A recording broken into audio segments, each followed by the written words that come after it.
I'm Stephen Goldberg of Optimist Performance, bringing you practical tips and ideas on leadership, team development, and employee performance in the workplace. Many companies today, especially software developers, hold daily team meetings known as stand-up meetings or scrum meetings.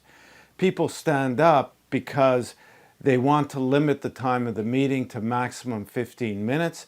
And when you stand up, it's more uncomfortable, so the meetings have to be short. Now, two things that you want to make sure to be aware of in this meetings to make them more effective. And one is to make sure everybody participates and expresses themselves. So you should go around to each person and have them talk about what issue they may be facing that could affect the project or the team, and make sure that everybody has an opportunity to express that.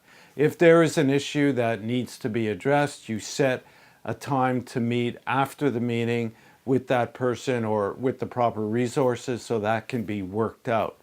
The other thing is to look out for nonverbal communication. Sometimes people may not be in agreement with something or may be responding negatively but not expressing it. And so you don't need to be a mind reader, but you can read body language. So look for signs where somebody may seem uncomfortable, or you may get a sense that they're not saying something that needs to be said. Another nonverbal way of communicating is through using the thumbs up or thumbs down approach, or neutral. And this is when you want to get everybody's approval on something, or is everybody on board with something. An easy way to do it is using the nonverbal communication. Yes, I'm for it, or I understand whatever it is that you want the feedback on, or I'm not, and then you need to address that, again, either after the meeting or right then and there.